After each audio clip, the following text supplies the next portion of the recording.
نحمده ونستعينه ونستغفره ونؤمن به ونتوكل عليه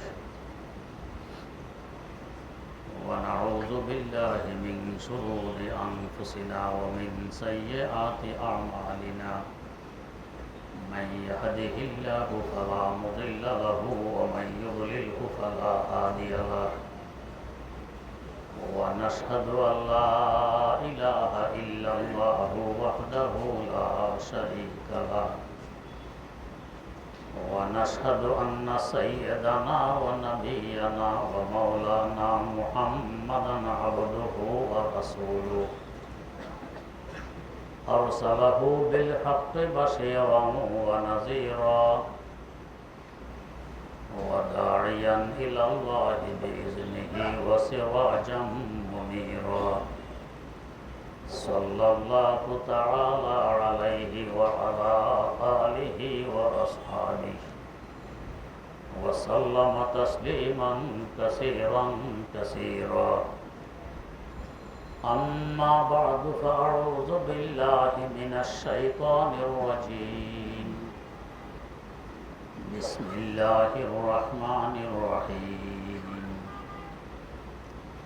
قل كونوا حجارة أو حديدا أو خلقا مما يكبر في صدوركم فسيقولون من يعيدنا قل الذي هو فطركم أول مرة فسينغضون إليك رؤوسكم ويقولون متى هو قل عسى أن يكون قريبا يوم يدعوكم فتستجيبون بحمده وتظنون إن لبثتم إلا قليلا قل لعبادي يقولوا التي هي أحسن إن الشيطان ينزغ بينهم إن الشيطان كان للإنسان عدوا مبينا صدق الله مولانا العظيم সূরা ইসরা 50 নম্বর আয়াত থেকে তেলাওয়াত করা হয়েছে। আয়াতগুলোতে কিয়ামত সম্পর্কে আলোচনা। গত মজলিসে কিছু আলোচনা হয়েছিল কিয়ামতের মাঠের অবস্থা কেমন হবে। কিয়ামতের মাঠে শুধু মানুষ যে সমবেত হবে তা নয়,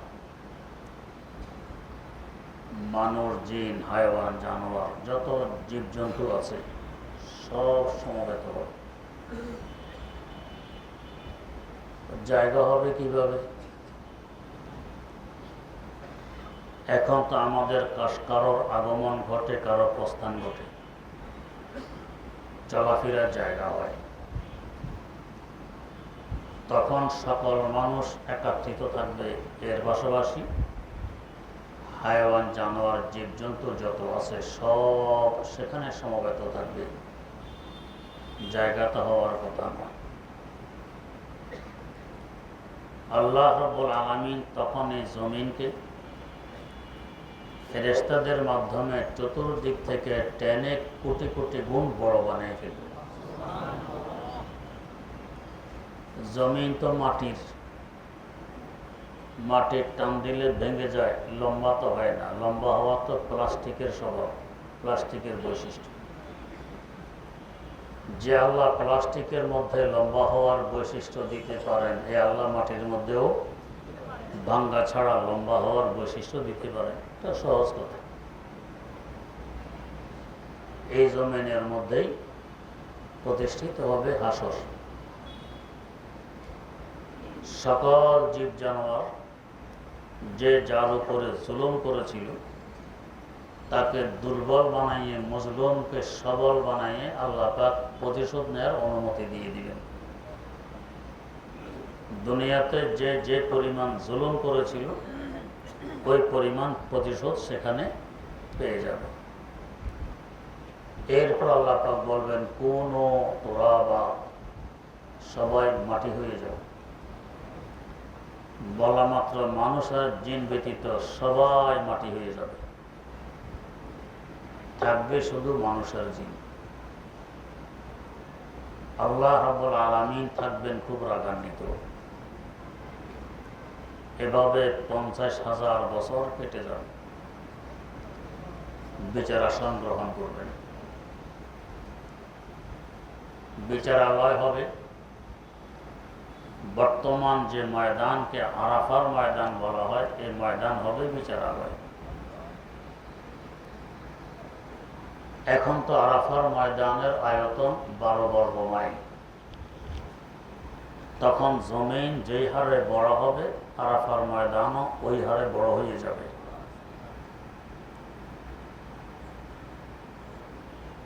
বিচার আসন গ্রহণ করবেন, ইনসাফের পাল্লা প্রতিষ্ঠা করা হবে। আল্লাহ পাক কোরআনের অপর আয়াতে বলেন, ওয়া নাযাউল মাওয়াজিনাল কিসতা লিয়াউমিল কিয়ামা, আমি কিয়ামতের দিবস ইনসাফের পাল্লা প্রতিষ্ঠা করব।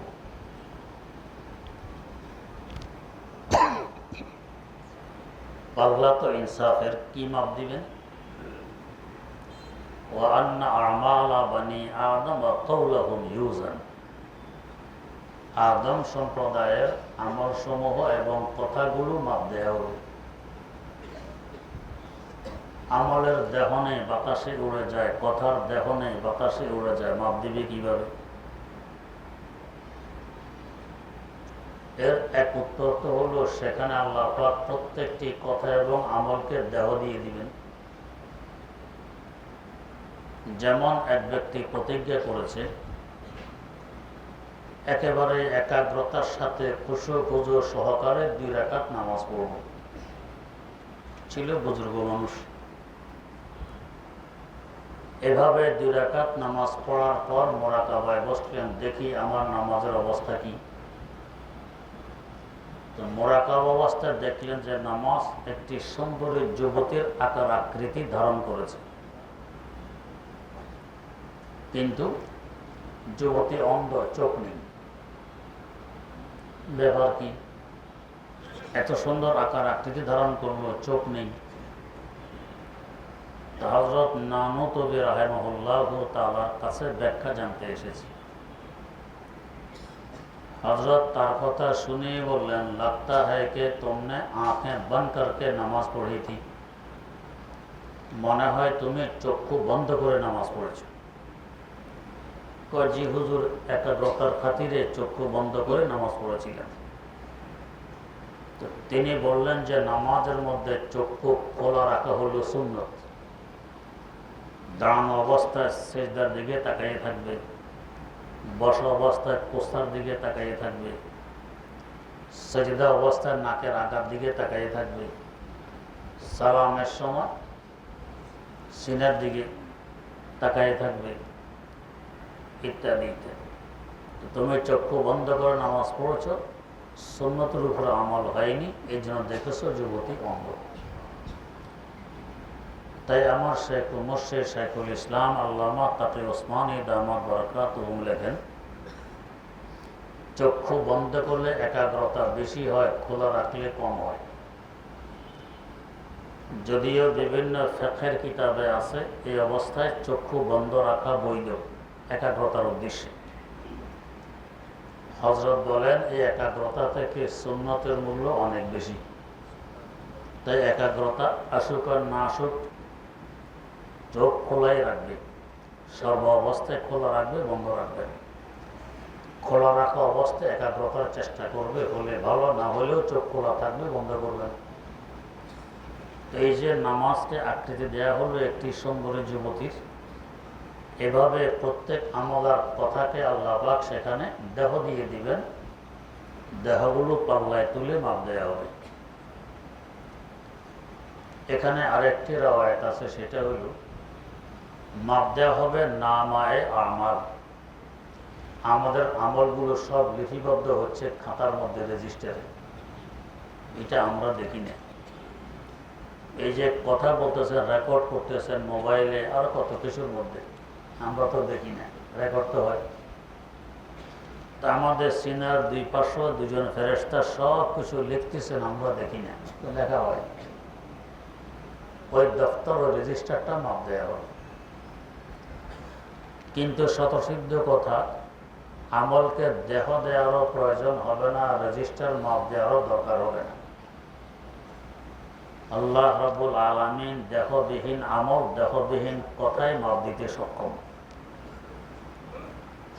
যেমন আমরা গরম ঠান্ডা মাপ দিই, গরমেরও দেহ নেই, ঠান্ডারও দেহ নেই, এগুলো তো মাপ দিতেছে একটি মেশিনের মাধ্যমে। মেশিন আবিষ্কার করেছে আমাদের ক্ষুদ্র ব্রেন। আমাদের ক্ষুদ্র ব্রেন যদি এমন মেশিন আবিষ্কার করতে সক্ষম হয় যে মেশিনের মাধ্যমে দেহবিহীন গরম ঠান্ডা মাপ দেওয়া যায়, তো ব্রেনের আবিষ্কারক আল্লাহ রাব্বুল আলামিনের পক্ষে কি সম্ভব হবে না দেহবিহীন আমলার কথা মাপ দিয়ে দিতে? নিঃসন্দেহে সম্ভব হবে, মাপ দিয়ে দিবেন। আমল মাপ দিতে গিয়ে হাসর মাঠের মানুষগুলো প্রথমে 3 ভাগে বিভক্ত হবে। এক ভাগ হবে এদের কোনো গুনাহ নেই, শুধু ঈমান আছে, নেকামল আছে, গুনাহ নেই। এরা হযরতে আম্বিয়ায়ে কেরাম আলাইহিমুস সালাতু ওয়াস সালাম, হযরতে সাহাবায়ে কেরাম রাদিয়াল্লাহু তাআলা আনহুম, এই উম্মতের অপ্রাপ্ত বয়স্ক ছেলে মেয়ে, এই উম্মতের পাগল সম্প্রদায়, এবং যারা মারা যাওয়ার আগে তওবা করে গুনাহ খাতা মাফ করাতে সক্ষম হয়েছে, এরা 5 প্রকারের মানুষ হইল। 1 নম্বর নবীগণ, 2 নম্বর সাহাবায়ে কেরাম, 3 নম্বর এই উম্মতের অপ্রাপ্ত বয়স্ক ছেলে মেয়ে, 4 নম্বর পাগল, 5 নম্বর তওবাকারী, যিনি তওবা করে গুনাহ খাতা মাফ করাতে পারছেন। এরকম 5 প্রকারের মানুষ, এদের শুধু ঈমান আছে, নেকি আছে, গুনাহ নেই।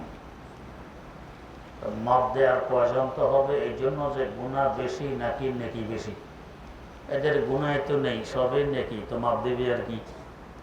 এদের মাপ দেওয়ার প্রয়োজন হবে না, বিনা মাপে এরা সব জান্নাতে চলে যাবে। আল্লাহ করুন আমরা সকলে এই 5 সম্প্রদায়ের অন্তর্ভুক্ত হই। আর এক গ্রুপ হবে এদের ঈমান নেই। তো ঈমান নেই, মাপ দিয়া লাভ কি? ঈমান না থাকলে আখিরাতে আমলের আধা পয়সাও মূল্য নেই। নেকামল কিছু করে থাকলে দুনিয়াতে তার বিনিময় পেয়ে যাবে।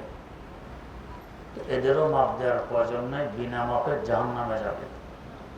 এরা কাফের, মুশরিক, মুরতাদ, নাস্তিক ইত্যাদি ইত্যাদি। আরেক গ্রুপ থাকবে ঈমান আছে, নেকামলও আছে, বদামলও আছে। এদের নেকামল বেশি নাকি বদামল বেশি, এটা মাপ দেওয়ার প্রয়োজন পড়বে। মাপ দেওয়ার পর এরাও পুনরায় 3 ভাগে বিভক্ত হবে। 1 ভাগ হবে এদের নেকি বেশি, বদি কম। নেকির পাল্লা ভারী, বদির পাল্লা হালকা। এদের ব্যাপারে হুকুম হবে এদের নেকি বেশি হওয়ার বরকতে এদের বদিগুলোকে আল্লাহ পাক নেকি দিয়ে পরিবর্তন করে এদেরকেও জান্নাত দিয়ে দিবেন।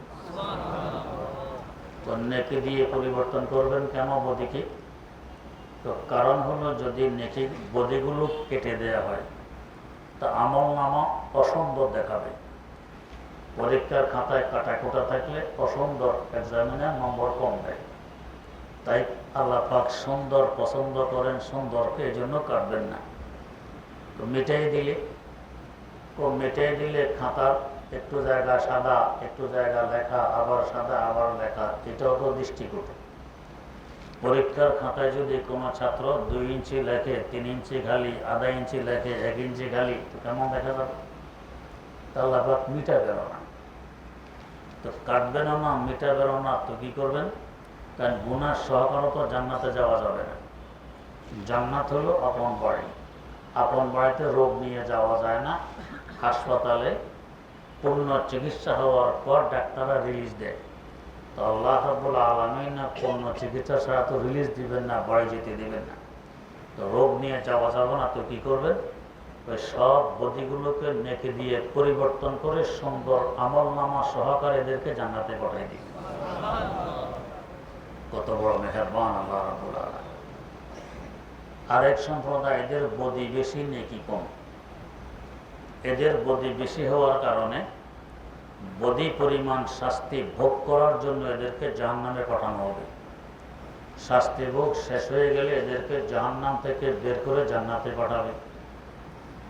তা কিভাবে পাঠাবে? এরা আবার দুই ধরনের মানুষ হবে। এক ধরনের মানুষ হবে, এরা আল্লাহ পাকের কাছে দরখাস্ত করবে, আল্লাহ নিজের সামাতে আমাল, নিজের কৃতকর্মের কারণে জান্নাত পাইনি, সম্পূর্ণ দোষ আমাদের, স্বীকার করছি, জাহান্নামে চিরদিন থাকতে হবে এটাও বুঝি। আল্লাহ জান্নাত যে সাজায় রেখেছেন নেককার মুমিন বান্দাদের জন্য, একটু উকি মেরে দেখতে মন চায় কেমন লাগে। আল্লাহ পাক তো রহমানুর রহিম। আল্লাহ পাক বলবেন, দেখো সামনে আর কোনো সুয়ালতা করবে না, আর কোনো চাহিদা তো নাই, না আল্লাহ শুধু একটু দেখা। আল্লাহ পাক এমন এক সিস্টেম করে দিবেন, এখান থেকে তারা জান্নাতটা দেখতে পাবে। তো দেখবে যে হ্যাঁ রে, কি আরামে আছে মানুষ, কি মনোরম পরিবেশ, কি হিমেল হাওয়া বয়ে চলছে, লক্ষ কোটি কিলোমিটার ব্যাপী ফুল ফলের বাগান বাতাসের সাথে দোল খাচ্ছে, মধুর সাগর, দুধের নহর, পানির সমুদ্র, শরবতের দরিয়া কলকল করে বয়ে চলছে, কি সুন্দর লাগে। আল্লাহ ভালো করে দেখা যায় না, জাহান্নামের দুয়ারে নিলে ভালো করে দেখা যেত, একটু ভালো করে দেখি, একটু দুয়ারে যাওয়ার অনুমতি। আর তো কিছু চাবে না, না আল্লাহ কিছু চাবো না, আল্লাহ পাক দুয়ারে যাওয়ার অনুমতি দিবেন। তো সেখানে গিয়ে আরো ভালো করে দেখা যাবে, কি সুন্দর, কি আরাম। এখন আল্লাহ এই জাহান্নামের দুয়ার থেকে দেখছি, একটু জান্নাতের দুয়ার নিয়ে দেখলে আরো ভালো করে দেখা যেত, একটু অনুমতিটা দেন। হাদিস শরীফে আছে, আল্লাহ পাক মুস্কি হেসে দিবেন বান্দার এই অবস্থা দেখে, রহমান রহিম অনুমতি দিবেন, ঠিক আছে যাও জান্নাতের দুয়ারে যাইয়া দেখো। তো জান্নাতের দুয়ারে গিয়ে উকি মেরে ভালো করে দেখবে ভিতরে, এত সুন্দর মনোরম দৃশ্য, এত শান্তি নিকেতন, এটা দেখার পরে ফিরে জাহান্নামে আসবে, এটা কি আর সহ্য হয়? এখন তো আল্লাহ জান্নাতের দুয়ারে নিয়ে আসছে না, একটু অনুমতি দিলে তো ভিতরে ঢুকতে পারে। আল্লাহ পাক হেসে দিবেন, পরে অনুমতি দিয়ে দিবেন, যাও ভিতরে। আল্লাহ রহমান রহিম। আরেক সম্প্রদায় হবে, জাহান্নাম থেকে তো বের করবে ঠিক, কিন্তু বের করে সরাসরি জান্নাতে পাঠিয়ে দিলে, হাদিস শরীফ আছে, জাহান্নামের আগুনে জ্বলতে জ্বলতে এদের চামড়া কালো কুশ্রী বিশ্রী হয়ে যাবে। জাহান্নামের দুর্গন্ধে থাকার কারণে দেহ হবে দুর্গন্ধময়। এই অবস্থায় জাহান্নাম থেকে বের করে জান্নাতে পাঠিয়ে দিলে জান্নাতের তো ইজ্জত থাকবে না, ওদেরও থাকবে না। কারণ আগের জান্নাতিরা এদেরকে দেখে নাক ছিটকাবে, ছি ছি ছি, এরা কোত্থেকে আসছে, কুশ্রী বিশ্রী দুর্গন্ধ নিয়ে জান্নাতে, জান্নাতের পরিবেশ নষ্ট করে ফেলতেছে। তো জান্নাতেরও ইজ্জত থাকবে না, এদেরও থাকবে না। আল্লাহ রাব্বুল আলামিন এদেরকে সরাসরি জান্নাতে না পাঠাইয়ে এদেরকে একটি নদীতে ঢেলে দিবেন। বুখারী শরীফে হাদিস বর্ণিত, নদীর নাম নাহরুল হায়াত কিংবা নহরুল হায়াত। নহরুল হায়াত মানে হায়াতের নদী, আর নহরুল হায়া মানে বন্যা প্রবাহিত হওয়ার নদী। বন্যার পানি যে নদী দিয়ে বয়ে যায় এটাকে বলে নহরুল হায়া। এখানে ঢেলে দিবেন নদীতে। এরা নদীর এক কিনারে নেমে ডুব দিবে, আরেক কিনারা দিয়ে ভেসে উঠবে। ডুব দেওয়ার সময় তো কালো কুশ্রী বিশ্রী দুর্গন্ধময়, ভেসে ওঠার সময় কেমন হবে? বুখারী শরীফে হাদিস বর্ণিত, রাসূল আকরাম সাল্লাল্লাহু আলাইহি ওয়াসাল্লাম একটি দৃষ্টান্ত দিয়ে বুঝাইলেন। তো যখন বন্যার পানি সরে যায়, তো বন্যার সাথে পলিমাটি আসে, নদীর দুই ধারে পলিমাটি পড়ে থাকে। পলিমাটি হয় উর্বর, মাটির নিচে জঙ্গলি বিচি, কত রকমের বিচি থাকে। এই উর্বর পলিমাটি পেয়ে বিচিগুলো 2-4 দিন পরেই ফেটে গ্যাস বেরিয়ে আসে। এই নতুন নতুন গ্যাসগুলো দেখতে কি সুন্দর, সোনালি রঙের বেঁকা বেঁকা থাকে। বিশেষ করে যারা আপনারা দেখেছেন শিম গাছ যখন ওঠে, বিচি মাটিতে রোপণ করলে শিম গাছ ওঠার সময় বেঁকা বেঁকা থাকে হলুদ রঙের, আস্তে এটা সোজা হয়, এরপরে সবুজ বর্ণ ধারণ করে। তালের বিচির গ্যাস অনেকে দেখেছেন, কি সুন্দর সোনালি রঙের মসৃণ গ্যাস। তো এরকম পলিমাটির নিচ থেকে সোনালি রঙের সুন্দর গ্যাসগুলো যেভাবে গজিয়ে ওঠে, দেখতে সুন্দর দেখায়। তো এই মানুষগুলো নদীর অপর পার দিয়ে যখন ভেসে উঠবে, এভাবে মসৃণ পরিষ্কার সোনালি রঙের সুন্দর হয়ে ভেসে উঠবে। এখান থেকে বের করে তাদেরকে জান্নাতে পাঠিয়ে দেওয়া হবে। আল্লাহ তো জাহান্নাম থেকে এভাবে আল্লাহ পাক আস্তে আস্তে জান্নাতে নিয়ে যাবেন। আমার আল্লাহর রহমত। আল্লাহ আল্লামা হালিতে বলেছিলেন, হামনে কে হ্যাঁ আবাদ হ্যাঁ ফির আখির হ্যাঁ তোমারে, हमने कहे आबाद हैं फिर आखिर है तुम्हारे, निस्बत बहुत अच्छी है मगर हाल बुरा है, निस्बत बहुत अच्छी है मगर हाल बुरा है। अल्लाह नेककर हुई और बदकर हुई, नेककर हुई और बदकर हुई, সম্ভবত বড় বুদ্ধির। তোমার দিকে তাকাইলে আমি তোমার বান্দা, তোমার হাবিব সাল্লাল্লাহু আলাইহি ওয়াসাল্লামের দিকে তাকাইলে আমি তার উম্মত। সম্বন্ধ উর্ধের হইলে 7 গুণ মাপ হয়। রাতে 2টা বাজে ডাকাত ধরা পড়েছে, চিন্তাই করে ডাকাত। পুলিশেরা ধরে আনছে, দেখে যে প্রধানমন্ত্রীর বাড়ি নেই। সম্বন্ধ উর্ধের কি করবে? যেখানে না ছেড়ে দিবে। কোন মুসিবত আবার আমাদের মাথায় চাপে, দরকার নেই, ঝামেলা ছেড়ে দাও, ছেড়ে দিল। এই সম্বন্ধের কারণে 7 গুণ মাপ। তো আল্লাহ সম্বন্ধ বড় উর্ধের, আমি তোমার বান্দা আর তোমার হাবিব সাল্লাল্লাহু আলাইহি ওয়াসাল্লামের উম্মত, তাই আশাবাদী, ফেলে দিতে পারবে। তো নিসবত বহুত अच्छी है मगर हाल बुरा है। আল্লাহ অবস্থা তো খারাপ, গুনাহ আর গুনাহ, কিন্তু সম্বন্ধ উর্ধের, এই জন্য আশাবাদী। যাই হোক, এভাবে আল্লাহ রাব্বুল আলামিন মেহেরবানি করে জাহান্নাম থেকে নিষ্কৃতি দিবেন। আরেক সূরত আছে, রাসূল আকরাম সাল্লাল্লাহু আলাইহি ওয়াসাল্লাম হিসাবের পর্ব শেষ হওয়ার পর, হিসাবের পর্ব শেষ হওয়ার পর এর আগ পর্যন্ত হুজুর থাকবেন দৌড়াদৌড়িতে। কি দৌড়াদৌড়ি? হাদিস শরীফে আছে, হযরতে সাওদা রাদিয়াল্লাহু তাআলা আনহা, খাদিজাতুল কুবরা রাদিয়াল্লাহু তাআলা আনহার পরে ইনি হুজুরের প্রথম বিবি হযরত সাওদা। জিজ্ঞেস করছেন, হাসর মাঠে কি আমাদের কথা মনে থাকবে? হাসর মাঠে কি আমাদের কথা মনে থাকবে? আপনাকে কি তখন পাওয়া যাবে? কहाँ পাওয়া যাবে? কোথায় পাওয়া যাবে? হাউজে কাউসারের কিনারায়। আমার উম্মত পিপাসিত, চেষ্টা করব তাদেরকে হাউজে কাউসারের শরবত পরিবেশন করে পিপাসা নিবারণ করা। আমাকে সেখানে পাওয়া যাবে। আর পাওয়া যাবে মিজানের সামনে, যে নেকির পাল্লা ভারী না বলি, আমার উম্মতের নাজাত হবে নাকি হবে না, চেষ্টা করবো, সুপারিশ করবো এখান থেকে নাজাত দেওয়ার। মিজানে আমাকে পাবে, আর আমাকে পাবে পুলসারাতের মাথায়। ভয়াবহ অবস্থা, পুলসারাতের মধ্যে থাকবে আগুনের আংটা। এগুলি এভাবে মানুষকে ধরার চেষ্টা করবে। যারা নেককার এরা তো পায়ে দিয়ে চলে যাবে, আর যারা বদকার এদেরকে আংটায় ধরে ধরে নিচে ফেলে দিবে। আমার উম্মতের কি দশা ঘটবে? নবী ওখানে পাবে। হিসাব পর্ব শেষ, রাসূল আকরাম সাল্লাল্লাহু আলাইহি ওয়াসাল্লাম সিজদায় পড়ে আল্লাহ পাকের প্রশংসা করবেন। কি প্রশংসা? এখনো বলতে পারবো না কি প্রশংসা করবে। আল্লাহ পাক তখন বলবেন, ইয়া মুহাম্মদ ইরফা রাসাক সাল তোতা, ও মুহাম্মদ মাথা তুলুন, চান কি চাবেন পেয়ে যাবেন। বলবেন, ইয়া রাব্বি উম্মতি উম্মতি, আল্লাহ আমার উম্মতের বড় একটা অংশ জাহান্নামে, আল্লাহ এদের নাজাত চাই। আল্লাহ পাক একটি সীমা দিবেন, এই পরিমাণ ঈমান যাদের আছে, বুখারী শরীফে বর্ণিত আছে, সীমা দিবেন এই পরিমাণ ঈমান যাদের আছে, অনুমতি দিলাম, এদেরকে বের করে নেন, এদেরকে বের করা হোক। হুজুর দেখবেন উম্মত তো আরো রয়ে গেছে, আবারও সিজদায় পড়ে কান্নান, ইয়া রাব্বি উম্মতি উম্মতি, ও রব আমার উম্মত জাহান্নাম।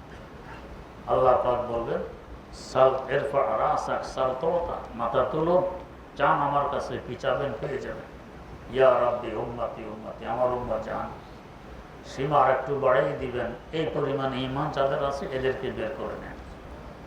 এবার বের করতে করতে করতে করতে শেষমেশ এক শস্য দানা পরিমাণ ঈমান যাদের ভিতরে আছে এদেরকেও বের করা হবে।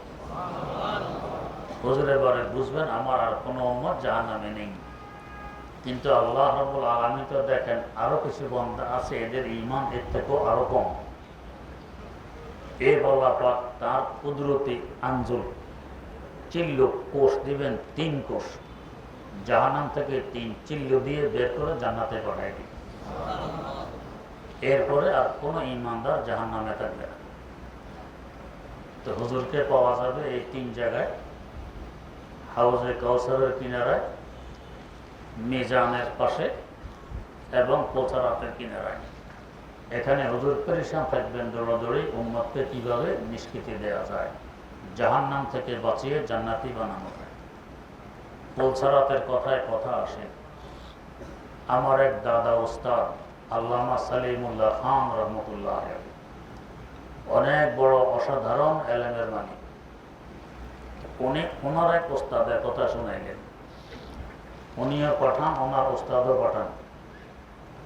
উনি বলতেছেন আমার এই ওস্তাদ দৈহিকভাবে একটু বড় সড়, পাঠানরা এমনি দৈহিকভাবে বড় সড় হয়, আর ওরা যদি অন্যকে আরো বড় সড় বলে তো কত বড় হবে চিন্তা করুন। তো উনি নিজে মাদ্রাসা কায়েম করেছেন, প্রতিষ্ঠা করেছেন মাদ্রাসা, জায়গা নিজের, নিজ খরচে ঘর নির্মাণ করেছেন, মাদ্রাসা ঘর। ঘরে ওনার বিবি পাকশাক করে, উনি খাবারগুলো মাথায় বহন করে মাদ্রাসায় এনে ছাত্রদেরকে খাওয়ান এবং পড়ানো নিজে। কত অবদান! জায়গা নিজের, ঘর নিজের, খাবার নিজের, পাকায় ওনার বিবি, পড়ান নিজে, কত অবদান। আর ছাত্র এক তো ছাত্র, দ্বিতীয়ত কম বয়সী ছাত্রের কিছু বৈশিষ্ট্য থাকে উল্টাপাল্টা হয়ে হলো, যাকে যেরকম পায় একটা টাইটেল দিয়ে দেয়। আল্লাহ, তো ছাত্ররা যেহেতু দৈহিকভাবে উনি একটু বড়, তো টাইটেল দিল কি বেল, উর্দুতে ষাঁড়কে বলে বেল, ষাঁড়। উনি মাদ্রাসা আজকে ছাত্ররা হাসাহাসি করতে বলতো হামারা বেল আ গয়া, আমাদের ষাঁড় এসে গেছে। মাঝা থেকে চলে গেলে বলতেন হামারা বেল চলা গয়া, আমাদের ষাঁড় চলে গেছে। ওনার অগোচর এগুলো বলতেন। ছোট ছাত্র, আদব লেহাজ এখনো বোঝে না। একদিন উনি মাদ্রাসায় আসলেন, এক ছাত্র আরেক ছাত্রকে ডেকে বলতেছে দেখো ভাই হামারা বেল আ গয়া, দেখো আমাদের ষাঁড় এসে গেছে। আওয়াজ ওনার কানে পৌঁছে গেছে। উনি ভাবলেন কারো ষাঁড় মনে হয় ছুটে এসে গেছে মাদ্রাসায়, আবার কি নষ্ট করে ফেলে। এক ছাত্র পাঠালেন, দেখো তো কার ষাঁড় এসে গেছে, কি আবার নষ্ট করে। ছাত্র তো বোঝে আসলে কি, ঘুরে ফিরে এসে হুজুর না, কোনো ষাঁড় তো আসেনি, কারো ষাঁড় মাদ্রাসায় নেই। আমি নিষ্কানে শুনলাম এক ছাত্র বললো আরেক ছাত্রকে ডেকে, দেখো হামারা বেল আ গিয়া, ষাঁড় তো এসেছে মাদ্রাসায়। এ তো বোঝে আসলে ব্যাপার কি। অনেক খোঁজাখুঁজি, ষাঁড় তো নেই। শেষমেশ আসল কথা সামনে আসলো যে হুজুর ছাত্ররা আপনাকে ষাঁড় বলে। ইন্না লিল্লাহ, জায়গা আমার, ঘর আমার, খাবার আমার, পড়াই আমি, এত অবদান, আর এরা আমার এই বিনিময় দিল, ষাঁড় বলে। কি লাভ আর মাদ্রাসা রেখে, মাদ্রাসা বন্ধ করে দিব, মাদ্রাসা রাখবো। মন খারাপ। এই খারাপ মন নিয়ে শুয়ে পড়ছেন, এর মধ্যে চোখ লেগে গেছে, ঘুম এসে গেছে। আমার আল্লাহর কিছু বান্দা আছেন, এদেরকে বলা হয় মুআফফাক মিনাল্লাহ, আল্লাহ পাকের পক্ষ থেকে তৌফিক প্রাপ্ত। এদেরকে হাত ধরে ধরে আল্লাহ পাক সিরাতে মুস্তাকিমের উপরে অটল রাখেন, পদস্খলন করতে দেন না। এদেরকে বলে মুআফফাক মিনাল্লাহ। আল্লাহ তো চোখ লেগে গেছে, এর মধ্যে দেখতেছেন কিয়ামত কায়েম হয়ে গেছে। 50,000 বছর অপেক্ষার পর আল্লাহ পাক বিচার আসন গ্রহণ করলেন। বিচার পর্ব শেষ হয়ে গেছে। এখন পৌঁছারাত পাড়ি দেওয়ার পর্ব। দলে দলে মানুষ যাচ্ছে, পৌঁছারাত পাড়ি দিবে। উনিও যাচ্ছেন, দেখতেছেন ওনার আগে আগে ওনার ওই ছাত্ররাও যায়। আর ছাত্র যদি কতগুলো একসাথ হতে পারে, আর বয়স যদি কম হয়, তো আল্লাহ খায়ের করুক, বস হই হড়লো, চিল্লা চিল্লি, ঠেলা ঠেলি, গুতাগুতি, লাফালাফি, হাসি মজা, এভাবে তো এরা যায়। ওইখানে দেখতেছেন এরা এইভাবেই হাসি মজাক ঠেলাঠেলি গুতাগুতি করতে করতে যেতেছে পৌঁছারাত পাড়ি দিয়ে। যেতে যেতে একবারে পৌঁছারাত পাড়ি দিয়ে ওই ঘরে চলে গেছে পুরো ছাত্রের জমা। আর উনি এই পরে চেষ্টা করতেছেন, পারতেছেন না, লড়ফড় করতেছেন, পারতেছেন। তো ওই পরে পৌঁছার পর এক ছাত্র পিছনের দিকে তাকাইয়ে দেখে তাদের ওস্তাদ পিছনে পৌঁছারাত পাড়ি দিতেই পারতেছে না। তো ওইখানে বলতেছে, अरे भाई देखो हमारा बैल तो रह गया, अरे देखो हमारे शांत तो रह गए। तो আরেকজন বলে, তো যাও যাকে ले आओ, আবার ফিরে যাও, গিয়ে ওনাকে নিয়ে আসো। একে ঠেলা দে, तुम जाके लेके आओ, তুমি গিয়ে নিয়ে আসো, এখানে ঠেলাঠেলি। এর মধ্যে দুজন উদ্বুদ্ধ হইল, চলো ভাই हम चलते हैं जाके ले आते हैं, চলো আমরা যাই গিয়ে নিয়ে আসি। এরা দুজন আবার ফিরে এসেছে পৌঁছারাতের এই মাথায়। পৌঁছারাত কয় হাজার বছরের রাস্তা, 30,000 বছরের রাস্তা। একবার গেল, আবার আসলো, আবার যাবে। এদের তো হবে 90,000 বছরের রাস্তা। আল্লাহ, 10,000 কম 1,00,000 বছর রাস্তা হবে এদের জন্য। দুজন আবার ফিরে আসলো, এসে হুজুরের 2 বাহু ধরে বিদ্যুৎ গতিতে নিয়ে গেছে ওই বাড়ি। নিয়ে যাওয়ার পর হুজুরের চোখ খুলে গেছে। এখন দেখতেছেন থরথর করে কাঁপতেছেন। কি ভয়াবহ অবস্থা থেকে আল্লাহ পাক নিষ্কৃতি দিলেন, কাঁপতেছেন। এবং তওবা করলেন যে আল্লাহ, আগে আমি কি চিন্তা করেছিলাম যে মাদ্রাসা বন্ধ করে দিব, তুমি আমাকে দেখাই দিয়েছো এটা বন্ধ করার জিনিস নয়। আল্লাহ, ষাঁড় কেন, এরা আমাকে গরু বলুক, বিড়াল বলুক, কুকুর বলুক, শুয়োর বলুক, যা ইচ্ছা তা বলুক, তারপর আমি মাদ্রাসা বন্ধ করবো না। তুমি দেখাই দিয়েছো আমার নাজাতের উসিলা হইলে এরা। আল্লাহ রাব্বুল আলামিন জগৎবাসীর নাজাতের জন্য এই মাদ্রাসাগুলো প্রতিষ্ঠা করে দিয়েছেন। এখানে সাথে যোগাযোগ রাখো, সম্পর্ক রাখো, এটা সফিনাতুন নূহ, এখানে সম্পর্ক রাখো, এই উসিলা ইনশাআল্লাহ জান্নাত পাবে। তো ওস্তাদকে আল্লাহ পাক দেখাই দিলেন, তোমার জান্নাতের উসিলা এই মাদ্রাসা বন্ধ করবা কেন, তাই বন্ধ করবে। আল্লাহ তো রাসূল আকরাম সাল্লাল্লাহু আলাইহি ওয়াসাল্লাম এই 3 জায়গায় দৌড়াদৌড়ি করলেন। আল্লাহ, তো এক সম্প্রদায় হলো এদের ঈমান আছে, নেকামল আছে, বদামল নেই, বিনা হিসাবে জান্নাতে যাবে। আরেক সম্প্রদায় ঈমান নেই, এদের নেকামল আখিরাতে আধা পয়সার কাজে লাগবে না, নেকামলের বিনিময় তারা দুনিয়াতে পেয়ে গেছে। আরেক সম্প্রদায়ের নেকি এবং বদি হবে বরাবর সমান। এদেরকে কি করবে? এদের ব্যাপারে এক বর্ণনা, জান্নাত জাহান্নামের মধ্যবর্তী স্থান, যাকে আরাফ বলা হয়, এই মধ্যবর্তী ওয়াল আর স্থান, এটা 5 ইঞ্চি আর 10 ইঞ্চি ওয়াল নয়, কোটি কোটি কিলোমিটার চূড়া হবে। এখানে জান্নাতের কিছু সুখ শান্তি আসে, জাহান্নামের কিছু অশান্তিও আসে, এটাকে বলে আরাফ।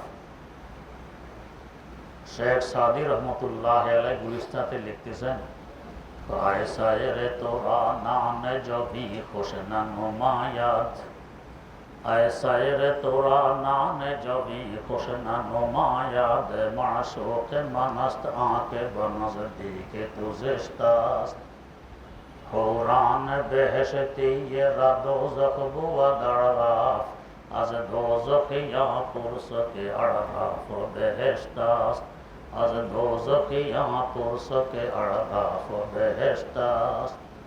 तो জান্নাত জাহান্নামের মধ্যবর্তী আরাফে যদি জান্নাতের কোনো হুরকে নিয়ে আসা হয়, এরা বলবে ইন্না লিল্লাহি ওয়া ইন্না ইলাইহি রাজিউন, আমাদেরকে জাহান্নামে নিয়ে এসেছে। পক্ষান্তরে কোনো জাহান্নামীকে এখানে নিয়ে আসলে এরা স্বস্তির নিঃশ্বাস ফেলবে আর বলবে আলহামদুলিল্লাহ, এতদিনে জান্নাত পেলাম। তো একই জায়গা মন্তব্য দুরকম। কারণ হলো বেহেশতের হুর চিরশান্তিতে বসবাস করে, অশান্তি সম্পর্কে অভিজ্ঞতা নেই, তাই সামান্য অশান্তিকে চির অশান্তি মনে করে ইন্নালিল্লাহ বলবে। আর জাহান্নামীরা আছে পূর্ণ অশান্তিতে, বেহেশতের শান্তি সম্পর্কে অভিজ্ঞতা নেই, তাই সামান্য শান্তি পেয়ে স্বস্তির নিঃশ্বাস ফেলবে আর বলবে আলহামদুলিল্লাহ। এদের যেহেতু নেকি বদি সমান, এদেরকে এখানে রাখা হবে, নেকির বরকতে জান্নাতের সুখ শান্তি ভোগ করবে, আর বদির কারণে জাহান্নামের অশান্তি উপভোগ করবে। আর এদের ব্যাপারে আমরা আরেকটি আশা পোষণ করতে পারি। আশা সেটি কি? যদিও নেকি বদি সমান, নেকিটা আল্লাহর রহমতকে আকর্ষণ করে আর বদি আল্লাহর গজবকে আকর্ষণ করে। আর সে আল্লাহর উপরে লেখা আছে হাদিসে কুদসি, গালাবাত রহমতি গজবি, আমার রহমত আমার গজব থেকে অনেক বেশি। আমার রহমত আমার গজব থেকে অনেক বেশি। যেহেতু রহমত বেশি গজব কম, নেকি আর বদি সমান। নেকি রহমতকে আকর্ষণ করে, বদি গজবকে। তো আকর্ষণ সমান, নেকি বদিও সমান, কিন্তু রহমত যে বেশি, তাই নেকির দিকে রহমত এসে যাবে বেশি। আর বদি যে কম, তাই বদির দিকে গজব আসবে কম। তো গজব কম, নেকি বেশি আসার কারণে এখন নেকির দিকটা তো বাড়ি হবে। আমার আল্লাহ কত বড় রহমান রহিম। গালাবাত রহমতি গজবি, আমার রহমত আমার গজব থেকে অনেক বেশি। হায় রব তু কারিমি ও রাসূলে তু কারিমি, হায় রব তু কারিমি ও রাসূলে তু কারিমি, সব শুকরকে হাসতে মুমিয়ানে দু কারিমি। আল্লাহ তুমি এক মেহেরবান খোদা, রহমত ওয়ালা খোদা। তোমার হাবিব সাল্লাল্লাহু আলাইহি ওয়াসাল্লাম আরেক মেহেরবান নবী, রহমত ওয়ালা নবী। দুই রহমতের মধ্যখানে আমরা বঞ্চিত আশা করি হব। আয় রব তু কারিমি ও রাসূলে তু কারিমি, সদা শুকরকে হাসতে মুমিয়ানে দু কারিমি। তো যেহেতু রহমত বেশি আসবে নেকির আকর্ষণে, গজব কম আসবে বদির আকর্ষণে, এদের নেকে দেখতে হবে বাড়ি। আশা করি এদের বদিগুলোকে আল্লাহ পাক রহমতের বরকতে নেকি দিয়ে পরিবর্তন করে এদেরকে জান্নাত দিয়ে দিই। হিসাব নিকাশের পর্ব শেষ। তো কতদিন লাগবে? এক প্রতিষ্ঠানের হিসাব শেষ করতে আমরা 2 মাস 3 মাস লাগাই, তারপরে হয় ভুল। কত নিরীক্ষণ, কত কিছু, এরপরে ভুল হয়। আল্লাহ রাব্বুল আলামিন কোটি কোটি কোটি কোটি মানুষের জন্মের আগ থেকে নিয়ে মৃত্যুর পর পর্যন্ত চুল চারা হিসাব নেবেন, কত কোটি বছরের দরকার। এত বছর লাগবে না। কেন লাগবে? তো আমার আল্লাহর কুদরত আছে অনেক দীর্ঘ কাজকে সংক্ষেপে সারাই দিতে। আমার আল্লাহর কুদরত আছে। যেমন আগের যুগে আমরা যে গণনা করতাম কিভাবে, ঘন্টা ঘন্টা করে 5 ঘন্টা হলে তাই হলো 1/20। আগের যুগে দাদি, আগের যুগের নানি এই 1/20 পর্যন্ত গণনা জানতো, এটাই যথেষ্ট, এর উপরে দরকারও হইতো। এরপরে করতো ভুল। এ দাদি সুপারি বাজারে পাঠাবে, নাতির হাতে বিক্রি করে পান খরিদ করবে, চুন খরিদ করবে, আরো কি কি। আধা ঘন্টা সময় ব্যয় করে 1/20 গণনা করার পর নাতিকে ডেকে বলে, ভাই এগুলো বাজারে নিতে হবে বিক্রির জন্য, একটু গনে দেখো তো আমার নটা ঠিক হলো কিনা। নাতি গনে দেখে 2টা বেশি। এখন চালাক তারপর দাদি 2টা তো দেখি কম, দাদি আরো 2টা দিয়ে দিছে। 1 ঘন্টা ঠকলো। নাতি 1/20 বিক্রি করে দাদির পান চুন খরিদ করে আর 1 ঘন্টা বিক্রি করে বাদাম খায়। তো আধা ঘন্টা খরচ করে 1/20 গণনা করলো, তার লস দিল 1 ঘন্টা। এর দাদিকে যদি বলা হয়তো, দাদি তুমি আর 1/20 গণনা করতে আধা ঘন্টা ব্যয় করেছো, তা করেছো ভুল, 1 কোটি গুনতে তো আধা ঘন্টা লাগে না, দাদি জীবনে বিশ্বাস করতো না। যখন টেপ রেকর্ড আবিষ্কার হয়েছে, তা আমার এক জানাতো ভাই বাড়ি এসে বলতেছিল একটি মেশিন আবিষ্কার হয়েছে, মেশিনে রেখে দিলে আপনি কথা বললে কি বললেন হুবহু কথাগুলো মেশিনে আবার শুনাইয়ে দেয়।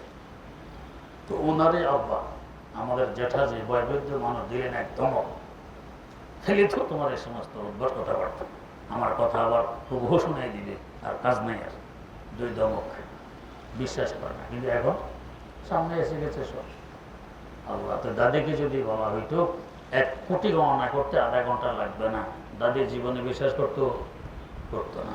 কিন্তু এখন যারা বিভিন্ন কোম্পানির অফিসে, ব্যাংকে ইত্যাদিতে গেছেন, যেখানে টাকা গণে, মেশিনের ভিতর কত রকমের মেশিন, টাকা গোনার কত রকম পদ্ধতি, এক একটা নোট ভিন্ন ভিন্ন করে গুনতেছে, আবার বান্ডেল দিয়ে একসাথে গুনতেছে, কত রকম পরপর গুনে ফেলতেছে। তো এই যে কয়েক ঘন্টার কাজ কয়েক মিনিটে করে দিচ্ছে একটি মেশিন, মেশিনটা আবিষ্কার করেছে কি? আমাদের ক্ষুদ্র ব্রেন। আমাদের ক্ষুদ্র ব্রেন যে একটি মেশিন আবিষ্কার করলো, যে মেশিনে কয়েক ঘন্টার কাজ কয়েক মিনিটে সমাধান করতে পারে, এই ব্রেনের আবিষ্কারক আল্লাহ রাব্বুল আলামিন পারবেন না কোটি কোটি বছরের হিসাব কয়েক মিনিটে শেষ করে দিতে? কয়েক মিনিটে শেষ হয়ে যাবে, বেশি সময় লাগবে না, হিসাব নিকাশ এইভাবে শেষ হয়ে যাবে। আল্লাহ রাব্বুল আলামিন এই ভয়াবহ দিনে আমাদেরকে শান্তিতে রাখুন। সেখানে শান্তির জায়গা একটি মাত্র, আরশে মুআল্লার ছায়া। ইয়াউমা লা জিল্লা ইল্লা জিল্লা আরশুহু। আল্লাহ পাকের আরশে মুআল্লার শীতল ছায়া ব্যতীত আর কোনো ছায়া নেই। আল্লাহ পাক সেখানে আমাদেরকে একটু স্থান দেন। হাদিস শরীফে আরেকটি সুসংবাদ আছে, এই যে 50,000 বছরের অপেক্ষা, এই বিচার কার্য লম্বা সময়, কিন্তু বাস্তবে যারা নেককার মুমিন, এক ওয়াক্ত ফরজ নামাজ পড়তে যে সময় লাগে, এদের কাছে মনে হবে মাত্র এতটুকু সময় হাসর মাঠে ছিলাম। ফরজ নামাজ পড়তে যে সময় লাগে মাত্র এতটুকু সময় হাসর মাঠে ছিল। যখন খুব কষ্টে থাকে, অসুস্থ কিংবা যে জানায়, তো তখন অল্প সময়কেও মনে হয় অনেক লম্বা সময়। এই সময় আর কাটে না, দিন আর শেষ হয় না, রাত আর শেষ হয় না, এমন লাগে। আর যখন বাসর রাত নিজের প্রেমিকের সাথে প্রেম আলাপ জুড়ে দেয়, একটু করে ফজরের আজান, মুয়াজ্জিন দিশারে এসার সময় ফজরের আজান দেয়, মুয়াজ্জিন দিশারেছে, আসলে মুয়াজ্জিন দিশারেছে না এ নিজে, কেন প্রেমের গল্পের কারণে তার খবরও নেই যে লম্বা সময় যে চলে গেছে, খবরও নেই। তো ঠিক আসার মাঠে এই অবস্থা।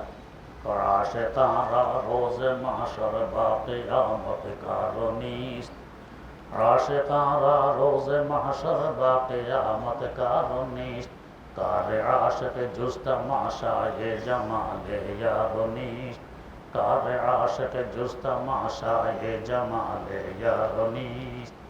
সেখানে এরা ব্যতিব্যস্ত, আল্লাহ সাক্ষাৎ কবে হবে, দিদার কবে হবে, এ নিয়ে ব্যতিব্যস্ত।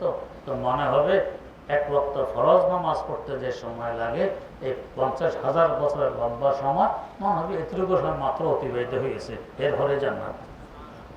আল্লাহ রাব্বুল আলামিন আমাদের সকলের জন্য এমনই ব্যবস্থা করে দেন।